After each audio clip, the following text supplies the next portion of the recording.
নমস্কার বন্ধুরা, সুপর্ণা রান্নাঘরে সবাইকে স্বাগত। এখন বর্ষাকাল মানেই কিন্তু ইলিশের মরশুম। তাই চলে এলাম ইলিশের আরও একটি রেসিপি নিয়ে আপনাদের সঙ্গে শেয়ার করতে। আজকে আমি বানাবো দই ইলিশ। চলুন তাহলে দেখে নেওয়া যাক আমার আজকের এই দই ইলিশের রেসিপিটি। আমি এখানে 8 পিস ইলিশ মাছ সামান্য লবণ, হলুদ আর একটু কাঁচা সরষের তেল দিয়ে ভালো করে কিন্তু মাছগুলোকে মাখিয়ে নিয়েছি। এবার এই মাছটাকে সাইডে সরিয়ে রাখবো। সরিয়ে রেখে দেখে নেব মশলা কী নিয়েছি। একটা ছোট বাটি নিয়েছি, বাটির মধ্যে দিয়ে দিচ্ছি 2 চামচ পরিমাণে সাদা সর্ষে, 1 চামচ পরিমাণে দিয়ে দেব কালো সর্ষে আর 2 চামচ পরিমাণে দিয়ে দেব পোস্ত। এবার এর মধ্যে অল্প করে একটু জল দিয়ে ভিজিয়ে রাখবো 5 মিনিট মতন।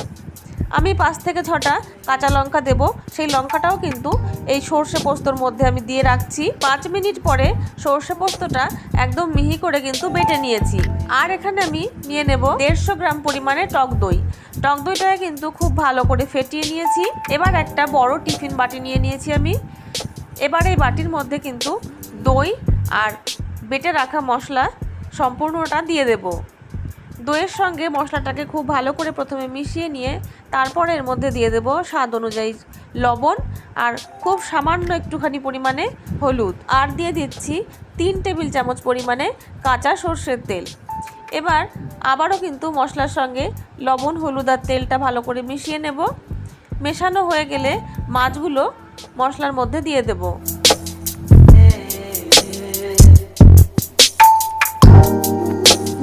মশলার মধ্যে মাছগুলো দিয়ে বাটিটা কিন্তু এইভাবে ধরে একবার ঝাঁকিয়ে দেব, তাহলে কিন্তু মাছের মধ্যে খুব ভালোভাবে মশলাটা ঢুকে যাবে। এবার একদিকে মশলাটা লেগে যাওয়ার পরে আমি মাছগুলো উল্টেও দিচ্ছি।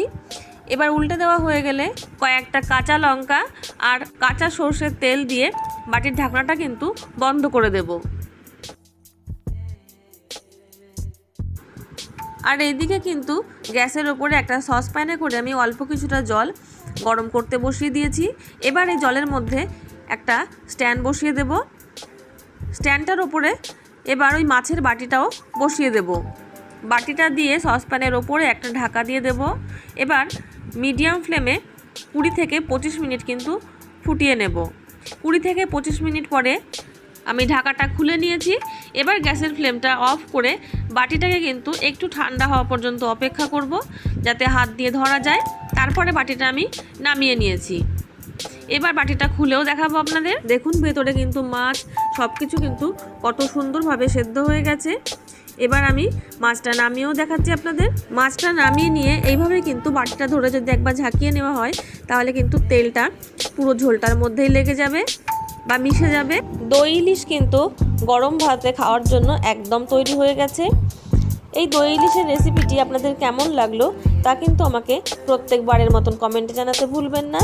ভালো লাগলে ভিডিওটিকে লাইক এবং আমার চ্যানেলে নতুন বন্ধু হয়ে থাকলে চ্যানেলটিকে সাবস্ক্রাইব করে নেওয়ার অনুরোধ রইল। চলে আসবো অন্য কোনো নতুন রেসিপি নিয়ে আপনাদের সামনে। ততক্ষণের জন্য নমস্কার। সবাই ভালো থাকবেন, সুস্থ থাকবেন।